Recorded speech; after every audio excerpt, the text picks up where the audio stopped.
बिस्मिल्लाहिर्रहमानिर्रहीम। अस्सलामुअलैकुम। 24/9 में खुश आमदीद। मैं हूँ आपके साथ सीमल हाशमी। अस्सलाम वालेकुम और मैं हूँ अबूज़र मौज़। आप सबको वेरी गुड मॉर्निंग। सीमल आपको गुड मॉर्निंग। और इसके साथ साथ जैसे कि आपको भी मालूम है कि हज जो है इस वक्त जारी है, तो सभी मुसलमान बहुत खुश हैं, लेकिन साथ साथ थोड़े से जिस तरह से दिल बुझे भी, क्योंकि बहुत से लोग जाना चाहते थे, वो नहीं जा पाए कोरोना की वजह से। लेकिन कोई बात नहीं, हज हो रहा है, ये भी बहुत बड़ी सादत है, बड़ी खुशी की बात है। और हज का खुतबा मुख्तलिफ ज़बानों में जो लोग सुन सकेंगे वो एक बड़ी नेमत से कम नहीं होगा।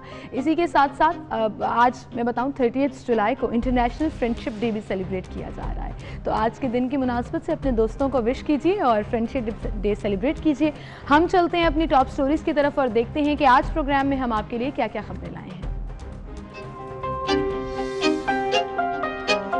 एक दिन में 2 इस्तीफे। मुआविन खुसूसी तानिया एंद्रोस और जफर मिर्जा ने इस्तीफा दे दिया। जफर मिर्जा का कहना है वज़ीर आज़म के कहने पर पाकिस्तान आया था। तानिया एंद्रोस ने दोहरी शहरियत पर इस्तीफा दिया। कहा उन पर तनकीद डिजिटल पाकिस्तान के विजन पर असरअंदाज हो रही थी। मोटिवेशनल स्पीकर कासिम अली शाह बनेंगे आज 24/9 के मेहमान।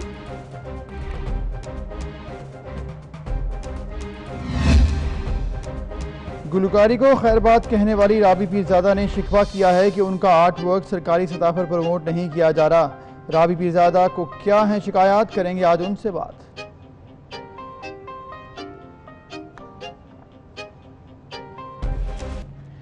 टॉप स्टोरीज आपने जानी, बाकायदा आगाज करेंगे आज के प्रोग्राम का। कल के दिन में बहुत अहम डेवलपमेंट्स हुई, न्यूज़ आ रही थी और फिर उसके बाद एक लंबी डिस्कशंस का सिलसिला जो है वो भी शुरू हो गया।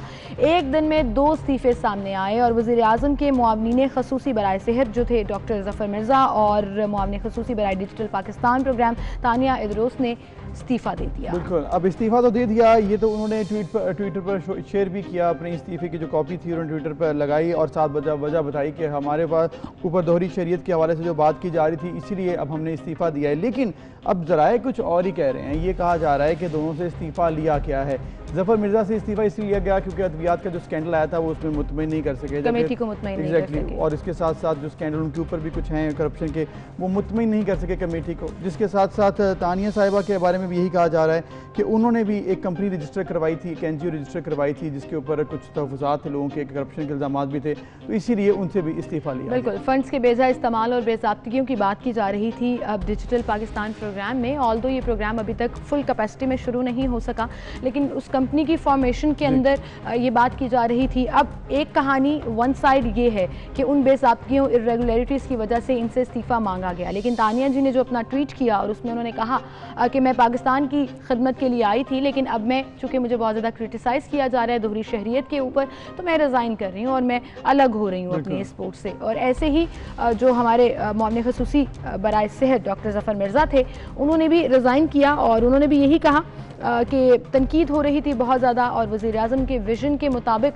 सिचुएशन नहीं चल रही थी, जिसकी वजह से मैंने रिज़ाइन किया। ऑल्दो वो इंक्वायरी कमेटी को मुतमईन नहीं कर सके, दैट्स अनदर फैक्ट। और इसके साथ साथ उनके ऊपर 125 मिलियन का केस अलग से है जो इस वक्त चल रहा है। बिल्कुल, अब ये मामला है क्या और दोहरी शहरियत आखिर कितना बड़ा मसला है कि इसकी वजह से जो है ये तमाम सूरत हाल हमें देखनी होगी। अब हम बात करेंगे कि ये किस तरह से इसको मैनेज किया जाना चाहिए था, कि ये कानून में पहले नहीं मौजूद था। मुआविन खसूसी खासे ज़्यादा हैं, उनके हवाले से जो बात की जा रही है कि अब उनको सबको शायद इस्तीफ़ा देना पड़ जाएगा या फिर इस्तीफ़ा देना ज़रूरी नहीं था, इन्होंने खुद मॉरल स्टैंडिंग्स की वजह से इस्तीफ़ा दिया। इस पर बात करेंगे माहिर कानून साबिक अटॉर्नी जनरल इरफान कादिर साहब हमारे साथ मौजूद हैं। अस्सलाम वालेकुम इरफान साहब। जी वालेकुम सलाम। इरफान कादिर साहब, जैसे कि ये 2 इस्तीफ़े कल आ गए, पहले तो बताइएगा कानूनी हैसियत क्या है एक मुआविन खसूसी की, क्या वो दोहरी शहरियत होना या ना होना ये कितना बड़ा मसला है एक मुआविन खसूसी के लिए? देखें, इसमें 2 पहलू हैं, एक कानूनी पहलू है, एक इखलाकी पहलू है जी। मौजूदा जो PTI है, इन्होंने बहुत ज्यादा इस पे एक पोजीशन ली थी कि दोहरी शहरियत वाले लोग जो है उनको आला ओहदों पे नहीं आना चाहिए, जबकि ये हुकूमत में नहीं थे। तो लिहाजा उस चीज को जवाज बना के इन्होंने एक इखलाकी पहलू जो है उसको सामने रखा है और लगता है कि इन लोगों से इस्तीफे ले लिए गए हैं। लेकिन इसका जो कानूनी पहलू है जिसपे कि मैंने अभी बात करनी है आपके साथ जी। वो मैं आपको बता दूं। वो कानूनी पहलू ये है कि दोहरी शहरियत जो है कोई उस पर पाबंदी नहीं है। आप पाकिस्तान के कानून के मुताबिक, राइजुल वक्त कानून के मुताबिक कोई भी पाकिस्तान का शहरी जो है वो दोहरी शहरियत रख सकता है, उस पर कोई इस तरह की पाबंदी नहीं है कि वो दोहरी शहरियत नहीं रख सकता। लेकिन जो मेंबर हैं, पार्लियामेंटेरियंस जो हैं जी, उनके बारे में सुप्रीम कोर्ट ऑफ पाकिस्तान ने कुछ फैसले किए जिसमें उन्होंने कहा कि जो पार्लियामेंटेरियन है वो नाअहल हो जाएगा अगर उसकी दोहरी शहरियत हो। उस फैसले के बारे में मेरे बहुत तहफ़्फ़ुज़ात हैं, क्योंकि कानून ये कहता है कि आइन की जब भी आप तशरीह करेंगे जी, और मौजूदा कवानीन जो हैं उनको, वो और आइन अगर आपस में आपको लगे कि उनमें कोई थोड़ा बहुत अगर तजाद आ भी रहा है तो आप कोशिश करेंगे कि उस तजाद को दूर कर दें और कानून को भी बचा लें और आइन को भी बचा लें।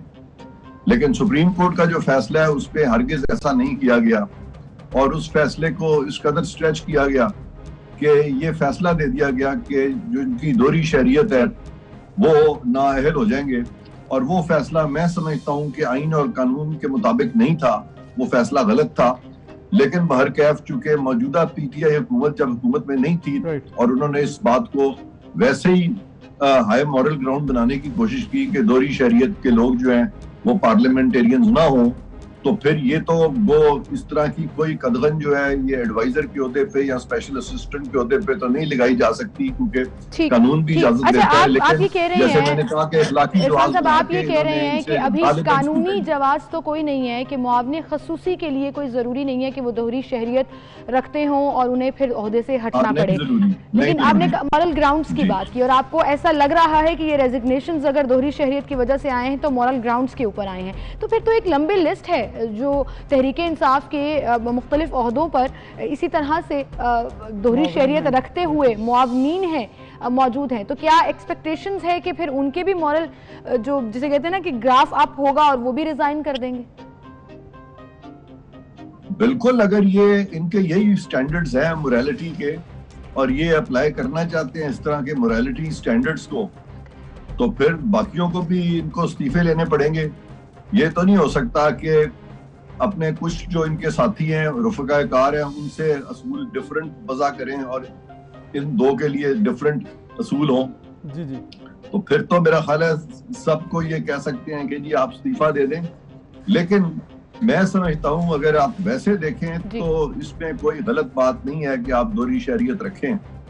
और एक टाइम पर अगर ये अपनी दोहरी शहरियत रखते हुए ये पब्लिक ऑफिस आप कहते हैं कि उस तरह से ये नहीं है जिस तरह से पार्लियामेंटेरियंस होते हैं, तो ये रख सकते थे। लेकिन सर इसके साथ एक और मामला भी है जो कि तानिया साहिबा के हवाले से बात की जा रही है कि उनकी जो नेशनलिटी थी वो बाय बर्थ कैनेडियन है, मतलब उन्होंने कोई ऐसा हर्फ नहीं लिया लेकिन वो बाय बर्थ वहाँ पैदा हुई। इसीलिए जिस तरह एक मैं पाकिस्तानी हूँ, मैं यहीं पे पैदा हुआ, मैंने कभी हर्फ तो नहीं लिया, लेकिन जब आईडी कार्ड बनता है तो वो हम साइन करते हैं कि हम वैसे पाकिस्तानी इसके हम यहाँ पर रहने वाले हैं, यहाँ पैदा हुए थे। तो इसके हवाले से कुछ बात हो सकती है कि तानिया जो कि वहाँ बाय बर्थ कनाडा की थी, उनको इस हवाले से मुस्तस्ना किया जाता कि उनको इस पर लागू ना किया जाता कि दोहरी शहरियत है? आप बिल्कुल दुरुस्त कह रहे हैं, क्योंकि उन्होंने खुद जाके तो एक्वायर नहीं की। गो के मैंने आपको पहले ही बता दिया है कि खुद भी अगर जाके आप सिटीजनशिप किसी और मुल्क की भी एक्वायर कर लें जिसकी के पाकिस्तान का कानून इजाजत देता है, तो दोहरी शरीयत तो आप रख सकते हैं। लेकिन यहाँ पे तो बाय बर्थ वो कैनेडियन है, तो उन पे तो बिल्कुल ही ये इखलाकी जवाज जो इन्होंने बनाया वो भी लागू नहीं होता। कानूनी तो बिल्कुल ही लागू नहीं होता, इखलाकी भी उन पे नहीं लागू होता और वो बिल्कुल इस तरह की दोहरी शरीयत जो है वो रख सकती हैं, वो हक बजाने पे इस चीज में। और ये जो मोरालिटी भी जो बनाई गई है, ये भी इसकी कोई पीछे सियासी बैकग्राउंड है, क्योंकि उस वक्त कोशिश ये हो रही थी कि पाकिस्तान पीपल्स पार्टी के जो पार्लियामेंटेरियंस हैं उनको कमजोर किया जाए दोहरी शहरियत के नाम पे, और उस वक्त ये लोग सियासत खेल रहे थे। आज जब इनकी अपनी हुकूमत आ गई है तो इनको खुद मुश्किल पड़ गई है। तो मैं समझता हूँ जितने भी सियासतदान हैं, खा वो अपोजिशन में हो हुकूमत में हो, ना सिर्फ के कानून की तशरीह हमें जायज करनी चाहिए बल्कि इखलाकियात की तशरीह भी हमें जायज करनी चाहिए। अच्छा इरफान साहब, अब जरा कहानी के हमें जायज स्टैंड रखना चाहिए। अब कहानी के दूसरे रुख की तरफ भी चलते हैं। जो खबरें आ रही हैं और जराए ये बता रहे हैं कि उन्होंने इस्तीफा दिया नहीं, उनसे इस्तीफा लिया गया है और दोहरी शहरियत का इससे कुछ लेना देना नहीं। ये जो कंपनी फॉर्म की गई थी, जो कंपनी रजिस्ट्रेशन थी, पहले उस पर एतराज़ात थे। एज डायरेक्टर वो जब वहाँ पर हायर हुई, उन्होंने कहा कि ये नॉन प्रॉफिट इदारा था तो इसमें कोई एतराज़ नहीं होना चाहिए। फिर एसोसिएशन जो है वो जहांगीर तरीन के साथ भी जोड़ी जा रही हैं। उसके बाद जो फंड्स का लेन देन था या बेज़ाब्तियां थी, वो इशू जो है वो सामने आ रहा है। अब कानूनी तौर पर आप इसको किस तरह जफर मिर्जा के लिए भी यही है? हाँ, अगर कोई इस तरह का मामला सामने आया है जिसमें कि ये महसूस हो रहा है कि इन्होंने कुछ प्रोसीजर्स को वायलेट किया है या कोई अपनी अथॉरिटी का बेदरेग इस्तेमाल किया है, तो उसके लिए सबसे ज़रूरी चीज़ ये है कि अगर वाकई उसमें कोई करप्शन इन्वॉल्व है तो हुकूमत को और कौमी एहतसाब ब्यूरो को चाहिए कि उसको अनअर्थ करें, और ना सिर्फ उसको अनअर्थ करें बल्कि ये जो लोग हैं जिन पे इस तरह की एलिगेशंस लगती हैं, इनको पूरा मौका दिया जाए, इनको अरेस्ट बिल्कुल ना किया जाए, इनको पूरा मौका दिया जाए कि ये अपनी वजाहत करें। और अभी रिसेंट जजमेंट एक सुप्रीम कोर्ट की आई है ये नैब के कुछ फैसलों के बारे में। साहब, आपकी बात बिल्कुल ठीक है कि एक मामला ऐसा है। इसके अलावा एक और चीज़ भी देखनी होगी हमें कि जफर मिर्जा के बारे में भी यही कहा जा रहा है, तानिया साहबा के बारे में यही कहा जा रहा है कि करप्शन के इल्ज़ाम थे या फिर वो कुछ स्कैंडल्स थे अद्वियात के, जफर मिर्जा उस पर नहीं कर सके मुतमिन कमेटी को। आप ये बताइएगा, ये दोनों अफराद या फिर आइंदा भी अगर कोई इस्तीफ़ा आता है, करप्शन के हवाले से बात भी की जाती है, दोनों गैर मुल्की हैं, दोनों के पास दोहरी शरीयत है, वापस चले जाएँ, हमारा कानून क्या इस कैपेसिटी है कि इनको सजा दिलवा सकें? क्योंकि ये तो चलेंगे, ट्रायल हो सके, क्योंकि ये तो यहाँ से चले जाएंगे इस्तीफा देकर, कौन वापस लाएगा, किस तरह लाया जाएगा? क्योंकि ये तो बड़ा मुश्किल दिखाई देता है। देखिए, मेरा नहीं ख्याल कि जफर मिर्जा और तानिया जो है वो मुल्क छोड़ के चले जाएंगे। अगर इनको आप डिसेंट तरीके से इनसे एक्सप्लेनेशन लें, अरेस्ट वगैरह का खामखा खदशा ना डालें और बिल्कुल अरेस्ट ना किया जाए इनको, तो ये जब भी इन्वेस्टिगेशन होगी, ये लोग पढ़े लिखे लोग हैं, इनकी अच्छी बैकग्राउंड है, ये खुद ही इन्वेस्टिगेशन ज्वाइन करेंगे। मैं नहीं समझता कि इनमें से कोई भी इतने जिसके स्टेक्स हों वो इतने आसानी से कोई मुल्क छोड़ के चला जाए, क्योंकि अगर आजकल कोई इस तरह से कोई अगर भागने की कोशिश करे तो उसके अपने बहुत सारे मनफी वो असरात होते हैं। तो इतने आला पाए के जो प्रोफेशनल्स होते हैं वो इस तरह की चीज नहीं किया करते, लेकिन हम लोगों को चाहिए कि ये जो ECL में नाम डाल देते हैं, इस तरह की चीजें, ये होचे हथकंडे जो है ना वो हमें नहीं करने चाहिए। और ये बहुत ज्यादा हुकूमतें जो है वो माजी में करती रही हैं, इस तरह की चीजें नहीं करनी चाहिए। अभी वो उनकी चल रही है इंक्वायरी जहांगीर तरीन की, करें इंक्वायरी, बिल्कुल अगर उनको बुलाएंगे तो वो बिल्कुल आएंगे, लेकिन ये कि पहले बातें हो रही है अरेस्ट कर लें, ये कर लें, ये नैब के अरेस्ट जो है पहले इन्वेस्टिगेशन कर ली जाए, उसके बाद कोई एक्शन भी लिया जाए, ये कहना है। इरफान कादिर साहब, आपका बहुत शुक्रिया जी, आप हमारे साथ मौजूद थे और इस अहम इशू पर आपने हमें लीगली जो पूरा एजर है उसको भी समझाने की कोशिश। अभी एक ब्रेक लेते हैं, फिर मिलते हैं।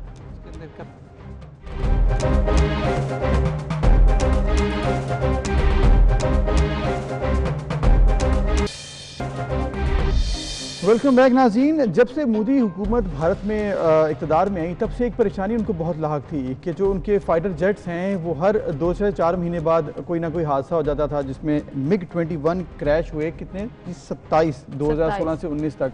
तो ऑब्वियसली फिर 3 सालों का फिगर सिर्फ 3 सालों में एक लंबी लिस्ट है कि जब कितने तैयारे हादसे का शिकार हुए। उनकी ये फाइटर जेट्स की बात करें जिसके ऊपर वो बड़ा मान करते हैं, लेकिन हुआ क्या, फिर ऑब्वियसली उन्होंने सोचा कि कुछ ना कुछ करें। फिर फ्रांस से उन्होंने बात की, बहुत महंगी डील की और तकरीबन 7 मिलियन यूरो का एक तैयारा बनता है राफेल, जो कि अब उनको हासिल हो गया। 36 टोटल तैयारे। बिल्कुल, और इंडियन अगर बात करें तो इंडियन रुपीज़ ये करीबन 6 अरब के बनता है, और पाकिस्तानी बात करें तो 13 अरब रुपए का उनको एक तैयारा पड़ा। मुझे लगा ये धचका उनको अबूजर तब लगा जब 27 फरवरी को हमारी एयरफोर्स ने मुंह तोड़ जवाब दिया था, और मुझे लगा कि उसके बाद उन्होंने तय कर लिया कि अब इंडियन चाहे भूखे रह जाएं, हमारी मईशत जीरो हो जाए, इंडिया का पूरा खित्ते में जो स्टेटस है वो तबाह हो जाए, 50% बिल्कुल हम तैयारे लेकर आएंगे। तो मुझे लगता है ये तैयारे ही बैठकर वो खाएंगे भी। मुझे ऐसे लग रहा है कि ये जब जो मर्जी तैयारा ले आए, क्योंकि होना वही है कि जब पाकिस्तान से मुकाबला होगा, हमारे माहिर पायलट से मुकाबला होगा, तो फिर एंड पे उनको चाय ही यहाँ पर नसीब होगी और इसके अलावा कुछ नहीं मिलने वाला। और इसके साथ साथ ये भी है कि जब आपने कहा ना कि 27 फरवरी के बाद ऑब्वियसली हुआ ये था कि फौरन इन्होंने कहा पेमेंट्स क्लियर करो, तैयारे लेकर आओ, क्योंकि अब वक्त नहीं है। लेकिन अभी भी उनके पास वक्त नहीं है, ऑलरेडी कुछ भी नहीं हो सकता, चाहे राफेल आए चाहे कुछ भी आ जाए। बिल्कुल, इस पर हम बात करेंगे। ब्रिगेडियर लियाकत तूत साहब हमारे साथ मौजूद हैं, उनको हम शामिल गुफ्तगू करेंगे। अस्सलाम वालेकुम ब्रिगेडियर साहब। जी वालेकुम अस्सलाम। ब्रिगेडियर साहब, ये क्या कहेंगे आप, भारत अब किस तरफ जा रहा है? अपने लिए तैयारे खरीदे जा रहा है, मईशत तबाह है, लोग गुर्बत की लाइन से नीचे जाते जा रहे हैं, लेकिन उसे सिर्फ अपना ये जो डिफेंस स्टेटस है शायद वो मजबूत करना है, लेकिन ये मुमकिन नहीं है। ना वो अज़्म है उनके पास, ना वो जज्बा है, ना हमारी तरह के ट्रेंड ऑफिसर्स हैं, ना जवान हैं। क्या कहेंगे आप इस पर? जी बिल्कुल ठीक कहा आपने। जंग जो है वो हथियार उसमें सिर्फ एक हद तक कारआमद होते हैं, जंग तो जज्बे और जंगी महारत से लड़ी जाती है। बिल्कुल। अब इनको जो तजुर्बा हुआ 27-28 फरवरी पिछले साल, तो इनको समझ आ गई कि इस तरह नहीं हो सकता कि वो अपने हथियारों के जोम पर पाकिस्तान को दबा सकें।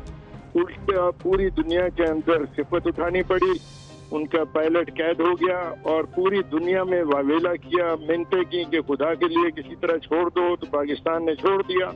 अब उनको सबक आ जाना चाहिए कि पाकिस्तान के साथ मुकाबला वो करें जरूर, अगर वो करना चाहते हैं हमला करें, लेकिन नतायज वही निकलेंगे जो 28 फरवरी को निकले थे। बिल्कुल। और दूसरी बात ये है कि भारत ने जंगी जुनून की वजह से इस इलाके में एक अदमे इस्तेहकाम से खुद दुचार है और पूरे इलाके को वो डिस्टेबलाइज करना चाहते हैं। लेकिन उनकी आप हरकतें देखिए कि चाइना के साथ उन्होंने मजबूर करने की कोशिश की और इबरतनाक शिकस्त उठाई। बिल्कुल। और वो शिकस्त उठाकर फिर रवायती बुज़दिलाना तरीके से बिल्कुल खामोश हो गए। वो सारी बड़कें जो पाकिस्तान को सुनाई जाती हैं, चाइना के सामने भीगी बिल्ली क्या आप कहें कि भाग गए, नचोड़ी हुई बिल्ली बन गए। जी जी बिल्कुल। तो अभी वो हथियारों की दौड़ शुरू करना चाहते हैं इस इलाके में, बजाय इसके कि अपने अवाम की गुर्बत पे तवज्जो दें, वो हथियारों की दौड़ शुरू कर रहे हैं। ब्रिगेडियर साहब, आपने जिक्र किया ना कि गुर्बत को दूर करें और हथियार की दौड़ में, ये बड़ी देर से एक तो हथियार की दौड़ में वो भारत लगा हुआ है। इसके साथ साथ आपने ये देखा कि 70 साल तारीख में भारत की इस इकोनॉमिकल पोजीशन सबसे वीक है और जो शाइनिंग इंडिया की बात की जाती है वो बिल्कुल बेसिकली वो डल हो चुका है। पूरी दुनिया में उसका इमेज बहुत ज़्यादा मुतासर हो चुका है, खित्ते में बड़ा वीक हो चुका है, कोई उसकी बात कोई उसके साथ नहीं है। बांग्लादेश, नेपाल, चाइना, पाकिस्तान, अफगानिस्तान, श्रीलंका, सबसे आवाज़ें यहीं आ रही हैं कि भारत जो है वो उसके अंदर नेगेटिविटी बहुत बढ़ गई है। तो अब ये बताएं कि भारत के अंदर से भी आवाज़ें आ रही हैं, हो क्या रहा है भारत में? मजबूत तासुब आपस में, भारत के इंटरनल सिचुएशन में मजबूत तासुब बहुत ज्यादा बढ़ गया है, इसलिए कि आरएसएस की जो नुमाइंदा हुकूमत इस वक्त है, इसकी पॉलिसीज आरएसएस को सपोर्ट करती हैं और आरएसएस का एजेंडा ये है कि वहाँ पे हिंदुओं की बालादस्ती होनी चाहिए और जो इंसानी हकूक हैं दूसरी अक़लियतों के, जिसके अंदर मुसलमान हैं, सिख हैं और कश्मीरी हैं, कश्मीरियों को उन्होंने बिल्कुल जुल्म के बोझ तले दबा के रखा हुआ है और वो समझते हैं कि इस तरह पाकिस्तान को जंगी धमकियां देके या डरावे देकर वो अपना काम चला लेंगे। उनकी खामख्याली है। उनको ये तजुर्बा हुआ पिछले साल, जहाँ तक रफाइल तैयारे का ताल्लुक है, जो भी उन्होंने हासिल किया है वो हमारे JF-17 बिल्कुल ठीक कह रहे हैं आप ब्रिगेडियर साहब। लेकिन यहाँ पर ऑन लाइटर नोट में ये कहना चाहूंगी, आपको ये वाकया याद होगा जब हमने उनका MiG-21 गिरा दिया, एक इस तरफ एक उस तरफ, फिर पायलट को भी पकड़ लिया।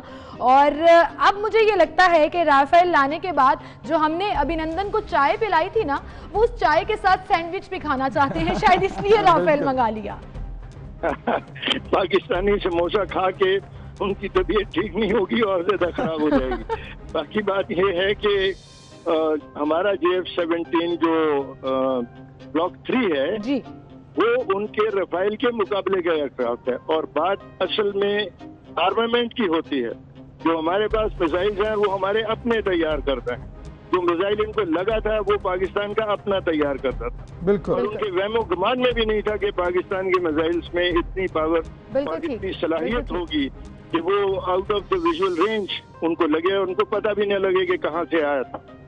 तो इस किस्म की भारत की जो हरकतें हैं उनका अपनी उनकी फोर्सेस का मोरल डाउन है बिल्कुल फोर्सेस का मोरल डाउन है और अल्हम्दुलिल्लाह हमारी फोर्सेस का मोरल अप है और हम खुद तैयारे बना रहे हैं, हम खुद इसके साथ मिसाइल बना रहे हैं। कंपैरिजन क्या करेंगे, ये तो एक आम शहरी, मैं एक आम शहरी हूँ पाकिस्तान की, मेरे जज्बे का कंपैरिजन नहीं कर सकते। ये कहाँ अपने अरबों रुपए लगाकर तैयारे ले आएंगे और सोचते हैं कि जेर कर लेंगे पाकिस्तान को, तो ऐसा होने नहीं वाला, ये बात याद रखिए। इसके अलावा देखिए आपके पास कोई मर्जी जबरदस्त एक एग्जांपल है, बहुत बड़ी गाड़ी ले लें और आपको चलानी ना आती हो, आपको तरबियत ना हो, तो आप मुझे कह रहे थे किसी को लैंड क्रूजर पकड़ा दो और किसी को मेहरान पकड़ा दो, तो जो टेक्निकल माहिर होगा वो मेहरान लेके आगे निकल जाएगा, लैंड क्रूजर ठुक जाएगी। बट एनीवेज जी, हमें जाना एक ब्रेक की तरफ। इंडिया की ये खाम ख्याली उसके सामने आई जाएगी। ब्रेक के बाद दोबारा हाजिर होंगे, हमारे साथ रहिएगा।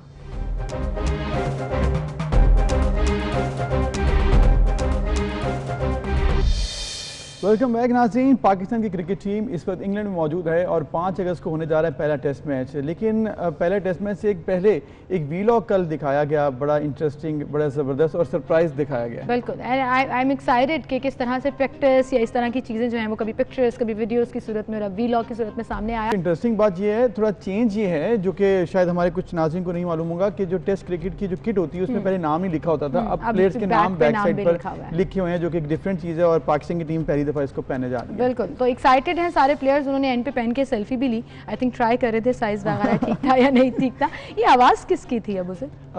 शान मसूद की लग रही है, लेकिन मुझे कंफर्म नहीं है क्योंकि हमारी टीम के प्लेयर हैं। हाँ, उन्हीं की है और बड़ा ज़बरदस्त उन्होंने सबके निकनेम्स लेते हुए नसीम शाह के कमरे में गए तो नसीमू, शाहीन साहब के कमरे में गए, शाहीन अफरीदी के सामने तो शाहीनू, मतलब नाम मुझे नहीं पता था बाबर आजम का। ये एक अच्छा इंटरेस्टिंग निकनेम है जो कि मुझे अब पता लगा वीडियो देखकर। बिल्कुल, और लोगों को काफ़ी ये पसंद भी आया है। इसके साथ साथ हम मूविंग ऑन अगली स्टोरी की तरफ चलते हैं और स्टोरी ये है कि बहुत से ऐसे फनकार, ऐसे लोग होते हैं, ऐसे आर्टिस्ट होते हैं जो एक फील्ड से शुरू करते हैं, लेकिन थोड़ा सा जब उसमें फेम मिल जाता है फिर उनकी ज़ाहिर एक्सपोजर बढ़ जाता है, एक्सपीरियंस बढ़ जाता है या डिफरेंट हो जाता है और वो अपना ट्रैक थोड़ा चेंज भी कर लेते हैं। तो अभी मैं जिनकी बात कर रही हूँ, she was a singer, but उन्होंने गुलकारी से अपने आप को अलहदा कर लिया और अब वो आर्ट साइड पर चली गई हैं, खताती करती हैं, आर्ट पीसेस बनाती हैं, बड़ा ज़बरदस्त। बेशक हम जिक्र कर रहे हैं जी राबी पीरज़ादा का, जो कि बड़ी ज़बरदस्त सिंगर थी, अब लेकिन वो एक आर्टिस्ट बन चुकी हैं और उनकी आर्ट वर्क जो है वो काफ़ी वो जिक्र भी कर रही हैं। उसका उन्होंने ट्वीट भी किया है, ट्वीट में भी उन्होंने जिक्र करती रही हैं और थोड़ा सी नाला भी दिखाई दी कि शायद उनको उस तरह से प्रमोशन नहीं मिल रही, सपोर्ट नहीं मिल रही और इसके साथ एग्जीबिशंस वो करना चाहती हैं, इसके ऊपर वो उनको सपोर्ट नहीं मिल रही है। इस पर हम बात करेंगे राबी पीरज़ादा से ही और उनसे जानेंगे कि किधर से उनको ये ख्याल आया, कैसे आया और फिर कब से उन्होंने सीखा और अब उनके तहफ़्फ़ुज़ात क्या हैं। अस्सलाम वालेकुम राबी, बहुत शुक्रिया बड़े वक्त देने के लिए। काफ़ी अच्छे से आप गायब हैं मेन स्ट्रीम मीडिया से और सब लोग जानना चाहते हैं कि आपकी मसरूफियत क्या थी। औज़ुबिल्लाहिमिनश्शैतानिर्रजीम, बिस्मिल्लाहिर्रहमानिर्रहीम, रब्बिश रह ली सदरी व यस्सिर ली अमरी वहलुल उक़दतम मिन लिसानी यफ़क़हू क़ौली। सबसे पहले तो मुझे बहुत खुशी हुई आपके सवाल पढ़ के, क्योंकि अक्सर जब मुझे कोई क्वेश्चंस देते हैं तो उसके अंदर से रेटिंग्स की स्मेल आ रही होती है, बट आपके क्वेश्चंस जो हैं वो बहुत जेन्युइन हैं और हर ऐसा चैनल जो कि पाकिस्तान से प्यार करता है उसको ऐसे क्वेश्चंस करने चाहिए और ऐसे ही क्वेश्चंस करने चाहिए। ये बात मैंने शुरू में इसलिए कर दी कि लोग कहते हैं कि राबी बहुत तंज करती है चैनल्स के ऊपर और कहती है कि वो रेटिंग्स कमाते हैं, तो वजह ये होती है कि चूँकि इतना अरसा गुजारा हुआ है हमने, तो हमें स्मेल आ जाती है कि कौन सा चैनल क्या चाह रहा है। तो जज़ाकल्लाह खैर जिन्होंने भी क्वेश्चंस बनाए। सबसे पहले तो जब मैं मेन स्ट्रीम से गायब थी, मैं 2 बहुत इम्पॉर्टेंट काम कर रही थी। एक तो मैं अपने अंदर अपने दीन को ढूंढ रही थी। मैं ये सोच रही थी कि मैं अच्छी हूँ या मैं बुरी हूँ, क्योंकि कश्मीर की लड़ाई करते करते प्रॉब्ली मैं भूल गई थी कि मैं भी एक इंसान हूँ। मैं भूल भी गई थी कि मेरे ऊपर भी कुछ प्रॉब्लम्स आ सकती हैं। So when I was lost I was actually trying to find myself out. और अगर आप पूरा सीक्वेंस देखें तो जब मैं उम्रा करके आई, जब मैं अल्लाह का घर देख कर आई, तो वो टाइम था जब मुझे लगा कि I finally found my self, क्योंकि मैं बहुत डिफरेंट दिमाग की इंसान थी। इस तरह से कि मुझे ऐसा लगता था कि इस्लाम ख़वातीन को बहुत सप्रेस करता है, इस्लाम ख़वातीन को उनके हकूक़ नहीं देता। बहुत सारी ऐसी बातें मेरे दिमाग में थीं और मैं वही जवाब लेने के लिए अल्लाह के घर गई और अल्लाह ने मुझे अपनी एक ऐसा कुछ दिखाया, अपनी ऐसी रहमत दिखाई, अल्हम्दुलिल्लाह अल्हम्दुलिल्लाह, कि I found all my answers. और करती क्या रही, तो ये पीछे सारा रिजल्ट है कि मैं क्या करती रही after when I came back from उम्रा। राबी, आपका जैसे आपने कहा कि आप करती रही, ये आर्ट पीस करती रही, तो आपका आर्ट वर्क हमने देखा है, बहुत अच्छा काम कर रही हैं आप। अब ये भी लोग जानना चाह रहे हैं कि ये शौक आपको कब से हुआ, क्या आपने बाकायदा इसकी कोई ट्रेनिंग ली, कहीं से सीखा? आर्ट वर्क जो मेरे फैंस हैं वो तो देखते ही रहते थे कि मैं कोई साल में 1 या 2 पेंटिंग ज़रूर बना लेती थी। मैं 8 साल की उम्र से आर्ट वर्क कर रही हूँ, कैलीग्राफीज़ नहीं करी। आर्ट वर्क तो मैं 2012 से, सर जे आरिफ हैं, he is a very well known artist, वो भी पाकिस्तान का एक ऐसा सरमाया है जिसको टू बी ऑनेस्ट हम लोगों ने वेस्ट किया। और अब सर मुझे हमेशा ही कहते हैं कि मुझे ना तुम्हारे अंदर मैं नज़र आता हूँ। तो आई एम ट्राइंग, आप लोगों को लगता होगा कि मैं बहुत फेम के लिए, बड़ा कुछ करने के लिए पेंटिंग करती हूँ, नहीं। मुझे ऐसा लगता है कि मेरे टीचर की जो ख्वाहिश थी कि वो एक मकाम पर हों और समहाउ वो नहीं हो सका, तो मेरा दिल करता है कि मैं अपने टीचर को खुद उस मकाम पर जाकर दिखाऊं। और इंशाल्लाह, मैं अभी सर को तो मेरे नहीं पता, but this is my promise to myself कि इंशाल्लाह जब मैं किसी बड़े लेवल पे कोई अवार्ड लूँगी या किसी बड़ी गैलरी में मेरी पेंटिंग लगी होगी, तो फिर मैं अपने टीचर को वहाँ पर लेके जाऊँगी और मैं लोगों को बताऊँगी कि ही वॉज एन आर्टिस्ट जिसको आप लोगों ने वेस्ट किया। सो मैंने सीखता जो सर जे आरिफ से शुरू किया था प्रोफेशनली, तो मैं तकरीबन 12 साल से सीख रही हूँ, लेकिन पेंटिंग मैं शुरू से करती थी। कैलीग्राफी मैंने किसी से नहीं सीखी। कैलीग्राफी केम के मुझे जब मैं आई थी और मुझे प्रोफेशनली आपने सीखा भी और बड़ा ज़बरदस्त आपने काम किया है। इसके साथ साथ उम्मीद करते हैं कि ये प्रमोट भी होगा। प्रमोशन का जिक्र किया और कहा कि किसी भारतीय आर्टिस्ट की ट्वीट की ज़रूरत है मेरे काम को प्रमोट करने के लिए, ये किस तरह इशारा किया आपने? देखिए, आप तो न्यूज़ के लोग हैं, आपको तो पता ही है कि मैंने अदनान समी को एक ट्वीट की और अदनान भाई का सेकंड के अंदर मैसेज आ गया। दिल दुखा तो मैंने एक ट्वीट की और हंसी मुझे उन लोगों के ऊपर आती है जो कि पाकिस्तान से प्यार करने का दावा करते हैं। और पाकिस्तान से प्यार, आप कैसे पाकिस्तान से प्यार करने का दावा कर सकते हैं, मुझे बताएं। ये जो लोग भी वन व्हीलिंग कर रहे होते हैं या आवाज़ें कस रहे होते हैं 14 अगस्त के ऊपर, ईद के ऊपर, क्या ये पाकिस्तान से प्यार करते हैं? क्या ये जो आप अपनी बसों के अंदर और अपने रिक्शों के अंदर या कोई भी पब्लिक प्रॉपर्टी के ऊपर जब आप खुरच के अपना नाम लिख रहे होते हैं या सीटों के अंदर पेंसिल से फाड़ रहे होते हैं, क्या आप पाकिस्तान से प्यार करते हैं? आप जूस का डब्बा या चिप्स का पैकेट जब आप सड़क के ऊपर फेंक देते हैं, क्या आप पाकिस्तान से प्यार करते हैं? नहीं। आप पाकिस्तान से प्यार उस वक्त करते हैं जब आपको ना दिल करो, शैतान अंदर से सारा हो, इसको गालियां दो, इसको गंदी बातें करो, तब आप पाकिस्तान से प्यार करते हैं। और जितने लोगों के कमेंट्स थे ना, एक दफ़ा तो मेरा दिल किया कि मेरी पूरी फैमिली ब्रिटिश नेशनल है, अल्हम्दुलिल्लाह। मुझे तो पूरी दुनिया के, वैसे भी पिछले दिनों मुझे पूरी दुनिया से असाइलम का ऑफर हो रहा था, which I don't need of course. अल्हम्दुलिल्लाह मैं बहुत डिग्निटी के साथ जिंदा रही हूँ और आगे भी रहूँगी। तो मुझे हंसी इस बात पर आती थी कि जो ये कमेंट्स कर रहे थे ना, उनको आप दो ना कि अमेरिका का वीज़ा, उनको छोड़ो। ये जो 14 अगस्त के ऊपर जो पाकिस्तान के झंडे उठा के व्हीलिंग कर रहे होते हैं और अपनी और दूसरों की जान अजाब में डाली होती है, किसी दिन रोक कर एक एक्सपेरिमेंट करना, उसको इमिग्रेशन पेपर देना अमेरिका के, फिर मुझे बताना कि पाकिस्तान से प्यार कौन करता है कौन नहीं करता। So anyone who challenges my love for Pakistan should be answerable to Allah, क्योंकि मैंने तो अपनी चीज़ अल्लाह पर छोड़ी नहीं है। मैं कहती हूँ अल्लाह ताला जो इंसान भी अब मेरी बुराई करता है या मेरी किसी बात को नेगेटिव लेता है, वो अब मेरा नहीं है, अब आप जाने और वो बंदा जाने, लेकिन मुझे मेरा इंसाफ चाहिए। बिल्कुल सही। मोहब्बत दिल से हो, अपने वतन से जब हो, तो वो इजहार उसका आपके प्रैक्टिकल एक्शंस में नज़र आता है, जो कि आपने साबित भी किया। अब आप ये कहिएगा कि आप अपने आर्ट कल्चर को प्रमोट करना चाहती हैं, आपको एक प्रॉपर प्लेटफॉर्म चाहिए, अपॉर्चुनिटी चाहिए, गवर्नमेंट से आपने मुतालबा किया और आपका एक ट्वीट भी आया जिसमें आपने वज़ीर आला पंजाब को भी टैग किया कि मुझे प्रमोट नहीं किया जा रहा, अपॉर्चुनिटीज़ नहीं मिल रही, कोई खातर खा रिजल्ट नहीं निकल रहा, किसी ने राब्ता भी नहीं किया आपसे, इस पर क्या कहेंगी आप? मुझे बड़ी हैरानी हुई कि जब मैंने ये ट्वीट किया, तो मुझे, अब ये मैं आपको बता दूं कि इंडिया की अमृतसर आर्ट गैलरी, पता नहीं कौन कौन सी आर्ट गैलरी थी, मुझे तो नाम नहीं आता, वो पाकिस्तानी 65 लाख रुपए तक, ये जो पीछे चाचा जान खड़े हुए हैं, वो ख़रीदना चाह रहे थे। मुझे क्या फ़र्क पड़ता है? मुझे ये जो लोग, ये जो आप लोग पाकिस्तान से दावे कर रहे हैं, ये जो अजीब अजीब से पेजेस बने हुए हैं, जो सो कॉल्ड .pk उन्होंने लगाया हुआ है, they are not Pakistani, they are, मुझे नहीं पता कहाँ के फंडेड है, बट वो पाकिस्तान को सपोर्ट नहीं करे। उन्होंने मुझे पैसे देने हैं, आप लोगों ने मुझे पैसे देने हैं, मैं आराम से इंडियन 65 लाख रुपए लेती, ऐशी करती। किसने पूछना है भाई? इस मुल्क में कोई किसी को नहीं पूछता। लेकिन नहीं, अल्लाह ताला तो देखता है ना। जिस दिन आपकी समझ आ जाएगी कि अल्लाह आपकी नीयत को जानता है। आप सोच रहे हो ना, राबी सोच रही है अच्छा यार मैं इस चैनल पे झूठ बोल दूंगी, झूठ बोल के कहाँ जाऊँगी, अल्लाह से किधर भागूंगी। मैंने उनको नहीं दी।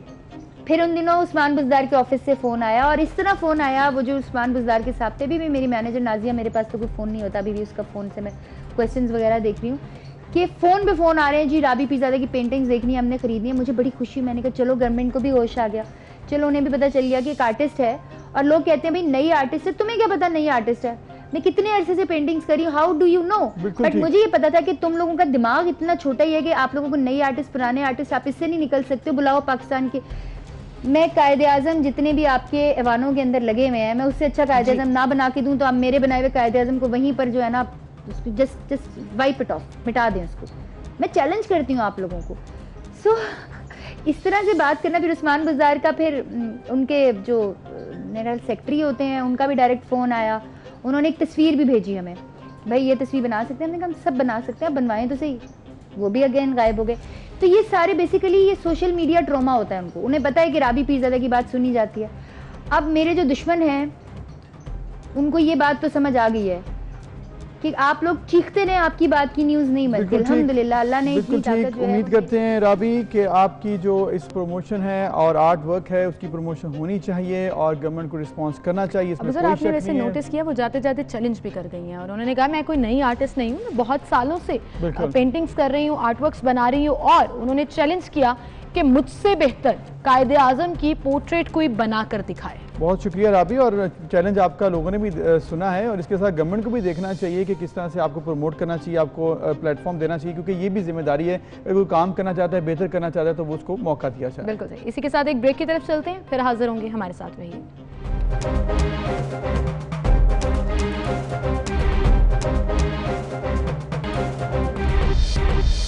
वेलकम बैक नाज़रीन। क्या आपको मालूम है कि पाकिस्तान में मईशत हमेशा से काफ़ी परेशान कन रही है, ज़बूं हाली का शिकार, उसकी वजह से लोग भी परेशान हैं। कुछ परेशानी इस तरह से होती है कि वो फैमिली में ज़ाहिर होना से शुरू हो चुकी होती है, फिर उसके बाद फ्रस्ट्रेशन इतनी ज़्यादा है, ख़ासकर नौजवान नस्ल में हर वक्त लगता है हर कोई गुस्से में है।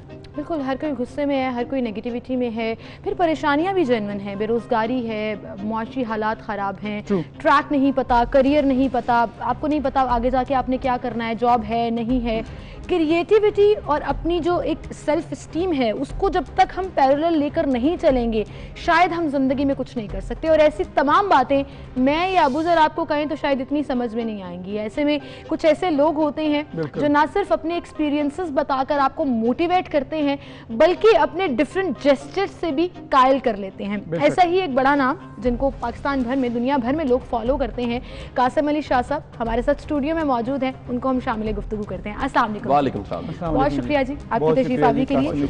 अबू ज़र, मैं आपकी बात शुरू होने से पहले ना एक छोटा सा सवाल आपसे पूछना चाहूँगी। अभी मैं सोच रही थी ब्रेक पर आने से पहले कि ये फ्रस्ट्रेशन, डिप्रेशन, एंजाइटी सब कुछ एग्जिस्ट करता है और सबके लिए एग्जिस्ट करता है, but you manage to have the smile on your face always. आपको कहीं भी देख लें, किसी भी प्लेटफॉर्म पे देख लें, आप हमेशा मुस्कुरा रहे होते हैं। माहौल में, इतने टेंस माहौल में भी कैसे कर लेते हैं आप?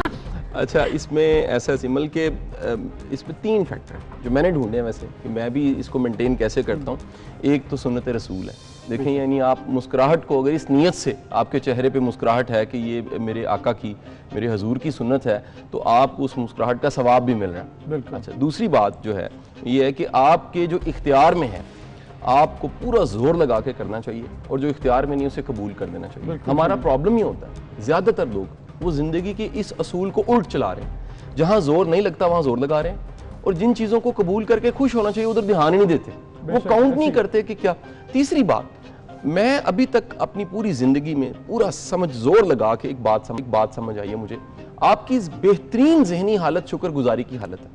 जब आप शुक्र अदा करते हैं, और शुक्र अदा करने का मतलब सिर्फ सुबहान अल्लाह पढ़ना नहीं है, अल्हम्दुलिल्लाह पढ़ना नहीं है, फीलिंग है कि यार मेरे पे अल्लाह का कितना करम है, मैं कहाँ से शुरू करता हूँ ज़िंदगी को, कहाँ पहुँचती है, अल्लाह की कितनी आसानियाँ, रहमतें और फजल मेरे पे हैं।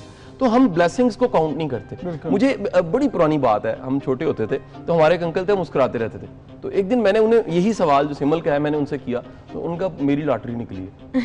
अच्छा, मैंने कहा कि लॉटरी क्या निकली है इनकी, तो वो बाद में समझ आई वो सही कहते थे, हम सबकी लॉटरी निकली हुई है। कभी गौर कीजिए, हम सेहत सलामती के साथ जिंदगी जी रहे हैं, लाहौर के अस्पतालों में वेंटिलेटर पे लोग पड़े हुए हैं, टांगों पे चल के मैं यहाँ पर आया हूँ, कितनी दुनिया टांगों पे नहीं चल सकती। हमें बेहतरीन अल्लाह ने कपड़े दिए पहनने के लिए, कई लोगों के पास वसाइल ही नहीं है, कपड़े नहीं खरीद सकते, बेहतरीन सवारी व्हाट्सएप हमारे पास है, हमने कभी सोचा नहीं है यार इस सवारी के बगैर जो जी रहा है कैसे जी रहा है। नाश्ता हम सब ने किया, थोड़ा ज्यादा कम कुछ भी, लेकिन कई ऐसे जिनको नाश्ता भी नहीं मिला होगा।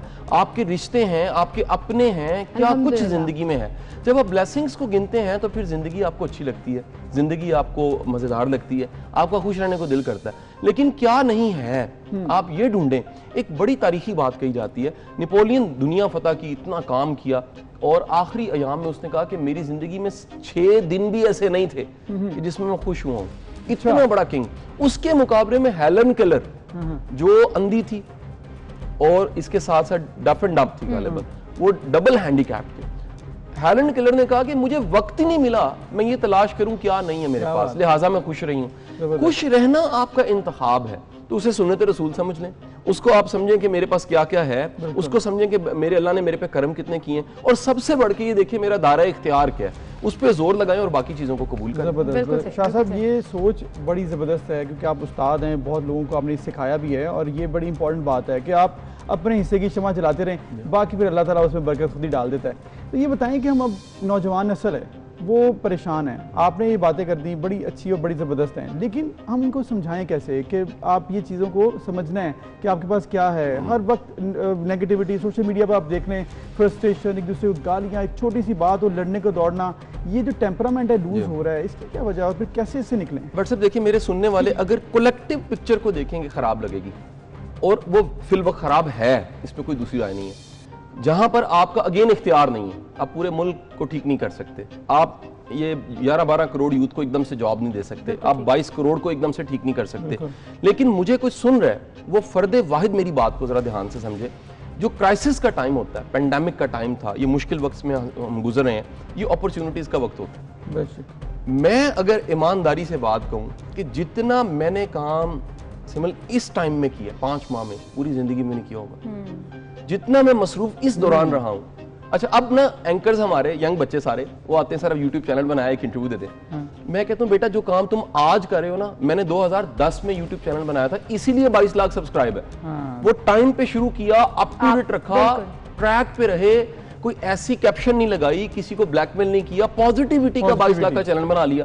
और ये सिर्फ चैनल का सब्सक्राइब 3-4 माह में 4-5 लाख सब्सक्राइब बढ़ गया होगा। हमें चंद हजार सब्सक्राइब चाहिए होता है, क्योंकि लोगों को पॉजिटिविटी चाहिए थी ना। आप काम तो देखिए ना क्या क्या किए जा सकते हैं। हमारा मसला है हम वहां रास्ता तलाश करें जहां रास्ता है नहीं। दुनिया शिफ्ट हो रही है ई कॉमर्स की तरफ, दुनिया शिफ्ट हो रही है फ्रीलांसिंग की तरफ, दुनिया शिफ्ट हो रही है कि डिग्री थोड़ी पीछे रखें, स्किल्स बढ़ाएं, दुनिया शिफ्ट हो रही है इस वक्त दुनिया को किस तरह के लोगों की जरूरत है। आज से 4 साल पहले किताब आई, उस किताब का नाम था वो 5 माइंड्स ऑफ फ्यूचर। ये किताब थी हॉवर्ड गार्डनर की, ठीक है, 5 माइंड्स ऑफ फ्यूचर, गूगल करें किताब निकल आएगी।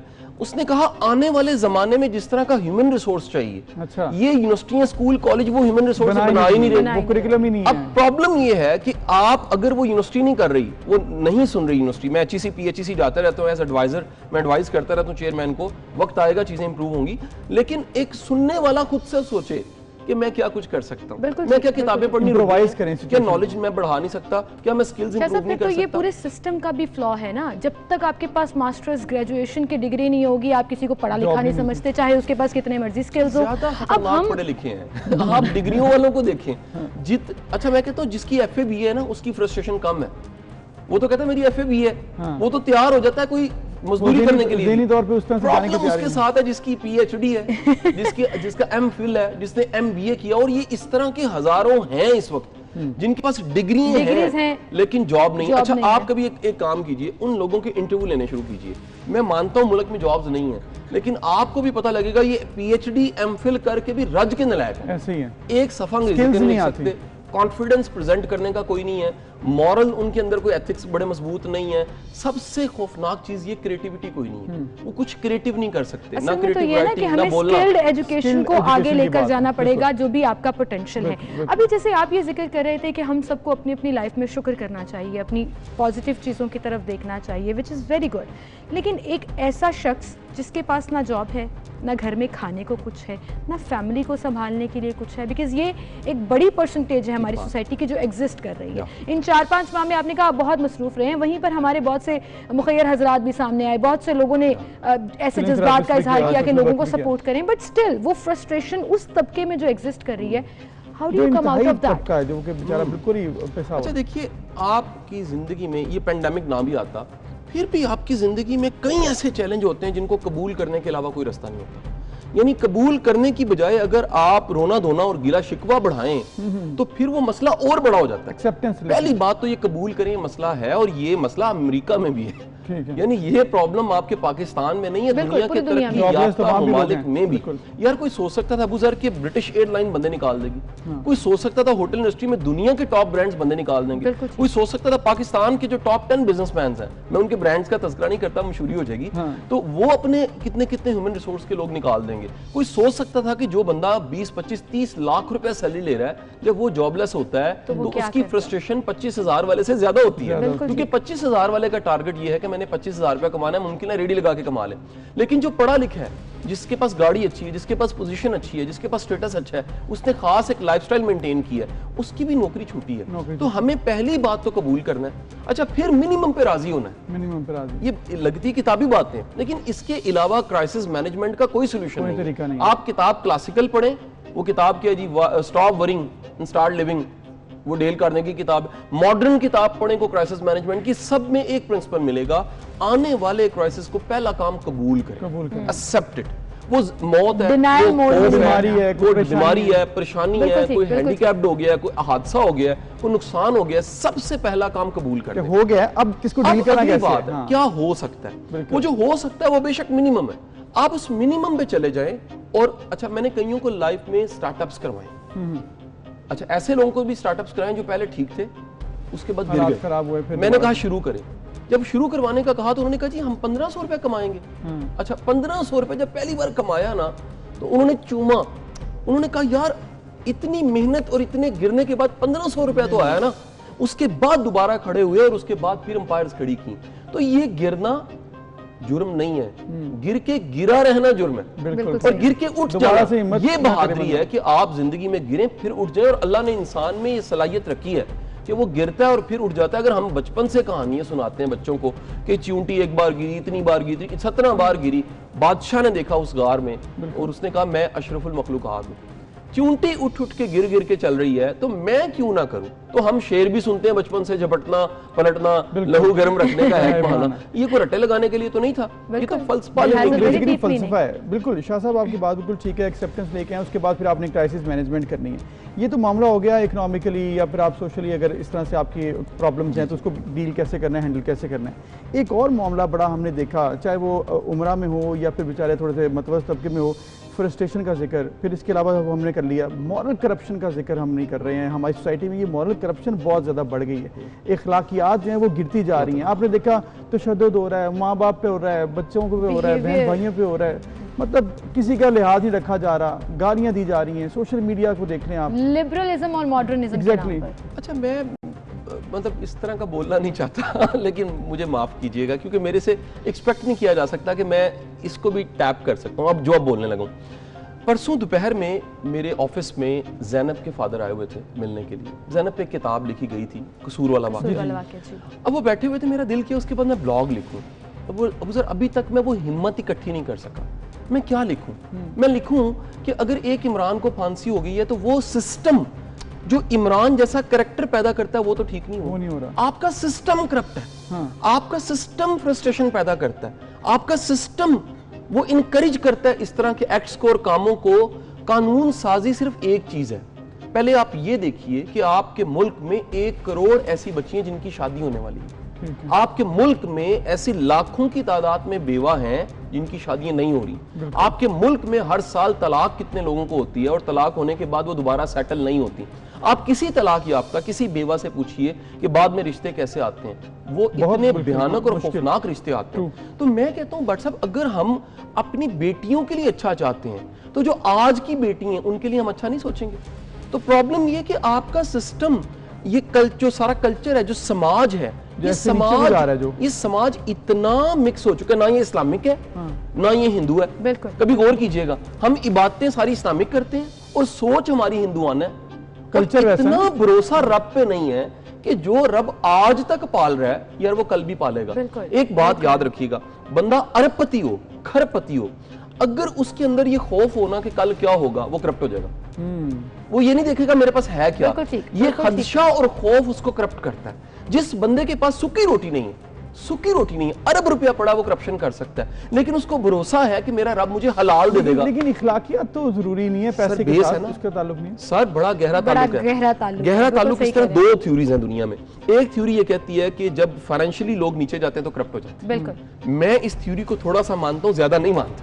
अच्छा। दूसरी थ्योरी बड़ी मजेदार है, क्योंकि मैंने अपनी आंखों से देखा है दुनिया में जो लॉ इंडेक्स है अबू ज़र, वो दुनिया में 5th नंबर पे 2 मुल्कों का है। एक हांगकांग का है, मैं वहां भी गया हूं, और दूसरा उज्बेकिस्तान का है, मैं उज्बेकिस्तान का एजाजी इन्वेस्टर हूं। 2 मुल्कों का लॉ इंडेक्स जो है वो है 5th नंबर पे। जब हांगकांग जाते हो तो दुनिया की महंगी तरीन प्रॉपर्टी वहां पर है, यानी रजा पूजा मुल्क है। जब उज्बेकिस्तान जाते हो तो अगर आप पाकिस्तानी 16-17 हजार यानी $100 कन्वर्ट कराओ तो बैग उठाना पड़ता है 8-9 लाख के बनते हैं। ठीक है, यानी वहां पर गुर्बत इतनी है, लेकिन लॉ इंडेक्स दोनों का सेम है। जब देखा, मैंने स्टडी किया इस कल्चर को, तो पता लगा बेफिक्री दोनों जगह पे है। वो छोड़ते हैं अल्लाह पे, ये निजाम पे, ये सिस्टम पे। ये मैं कुर्सी पे भरोसा करके बैठा हूं, मुझे जरा डाउट होना, मैं ऐसे करता रहूंगा, तिरकता रहूंगा। क्यों? मुझे भरोसा नहीं होगा। जब आपको निजाम पे, सिस्टम पे भरोसा नहीं है तो आपके पास सिर्फ एक सोल्यूशन है, डीएचए में मजीद प्लॉट ले लें। एक ही सोल्यूशन है, बैरियर के और प्लॉट लें। एक ही सोल्यूशन, और इकट्ठे करें। एक ही सोल्यूशन है, पड़पोतों की फिक्र करें। मौके की तलाश में आप पड़पोतों की फिक्र करें, आपके परदादे ने आपकी फिक्र कोई नहीं की। अल्लाह के बंदो, उसको फिक्र नहीं थी, उसको पता था मेरी नस्लें पल जाएंगी। हम वो फिक्रें पालते हैं जो फिक्रें पालने वाली नहीं। ये इतनी खूबसूरत बात है कि अपना आज जियो और जी भर के जियो, शुक्र अल्हम्दुलिल्लाह कहते हुए जियो, और अल्लाह पर भरोसा रखो। वो फेथ जो है ना, वो खुद ब खुद पॉजिटिविटी आपके अंदर ले आता है।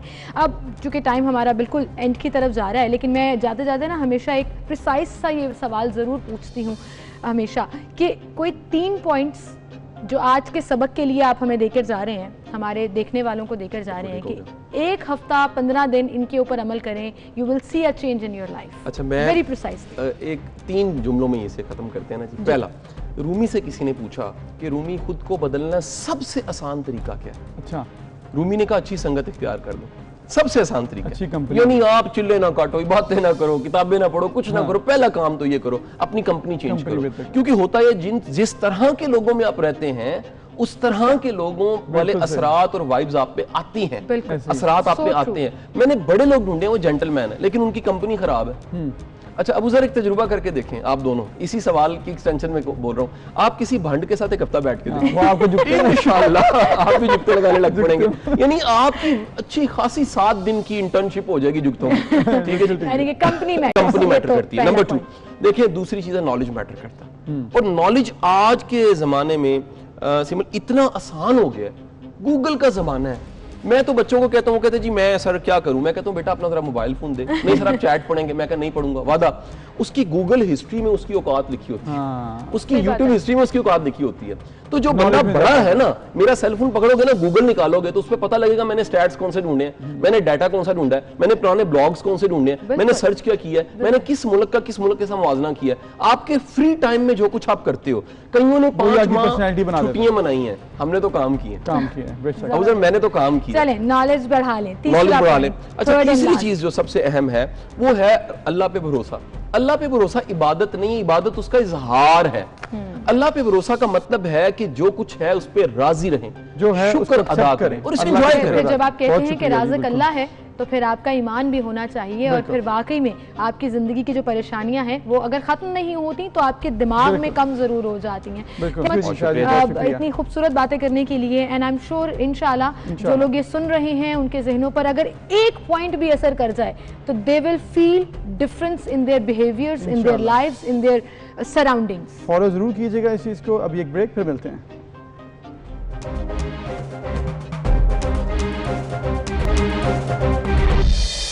Welcome back. अब उधर कल मुझे इतना मज़ा आया अभी जब हम इनोवेशन और क्रिएटिविटी की बात कर रहे थे कि एक रास्ता बंद हो तो 10 और खुल जाते हैं और लोग सिर्फ सोचें या क्रिएटिव होकर देखें तो वो कर लेते हैं। कल इकबाल टाउन जो रोड है करीम ब्लॉक वहाँ से गुजर हुआ तो मुझे ये मनाजिर देखने में आए और आप देखें गाड़ियों में मतलब क्या हुआ अगर लॉकडाउन है लोगों ने अपनी दुकानें बना ली और लोग बाकायदा शॉपिंग कर रहे थे। मतलब क्या हुआ अगर लॉकडाउन है कोई मसला नहीं है, हुकूमत ने दुकानें बंद करवा दी, लेकिन लोगों के पास आइडियाज़ बड़े ज़बरदस्त हैं। उन्होंने अपनी गाड़ियों के अंदर कपड़े रखे और बाकी शॉपिंग का सामान रखा और वो आ गए मेन रोड पर। ये करीम ब्लॉक की तरफ जो रोड जाती है लाहौर वो है इकबाल टाउन की लाहौर में, और ये एक बड़ी मेन रोड है। इसके ऊपर लोगों ने एक साइड पर गाड़ी लगाई और शॉपिंग शुरू हो गई, फैमिलीज वहाँ पर मौजूद थी। तो ये एक अच्छा आइडिया बेसिकली, ठीक है। अब खुदारा इसको कुछ मत कीजिएगा, मैं इंतजामिया से ये कहना चाहूँगी, आपने बाजार दुकानें तो बंद की हैं लेकिन ये मोबाइल शॉपिंग सेंटर्स जो हैं ये खुले रहने दें। जो शहरी शॉपिंग करना चाहते हैं, अपने कपड़े, बच्चों के कपड़े या कोई भी जरूरी चीज लेना चाहते हैं तो उनके लिए ये आसानी है। प्लीज इनको कुछ मत कहिएगा, ये अपनी अना का मसला नहीं बनाना। कहीं ना कहीं अगर कोई क्रिएटिव होकर सोच रहा है और फैसिलिटेट करने की कोशिश कर रहा है तो उसको अप्रिशिएट करना चाहिए। आपने ये देखा कि अच्छे फैमिलीज के लोग, ये नहीं कि बिल्कुल ही दुकानदार आम लोग ने बड़ी बड़ी गाड़ियों में लोगों ने आकर ये सिस्टम लगाया कि वहाँ पर पूरी शॉपिंग का सामान। दैट मीन्स कि लोग इस सीजन में कारोबार करना चाहते थे SOPs को फॉलो करके, तो ये एक अच्छा आइडिया है, इसको ऐसे ही प्रमोट करना चाहिए। और ये 2-3 दिन है और भी लोग इससे सीख सकते हैं। मैं जा रही हूँ अच्छा शॉपिंग करने। अच्छा मैं तो जाऊँ, जाके वैरायटी तो देखनी चाहिए। मुझे 2-4 चीजें चाहिए तो मैं सोच रही हूँ वहाँ जाके ढूंढ लूँ और लाहौरियों को और पाकिस्तानियों को कि इतने क्रिएटिव आइडियाज जो है वो आप निकाल लेते हैं। Well anyways that's all for today. Time हमारा बिल्कुल खत्म हो गया, आपसे इजाजत चाहेंगे। अपना बहुत ख्याल रखिएगा, इंशाल्लाह कल मुलाकात। अल्लाह हाफिज। अल्लाह हाफिज।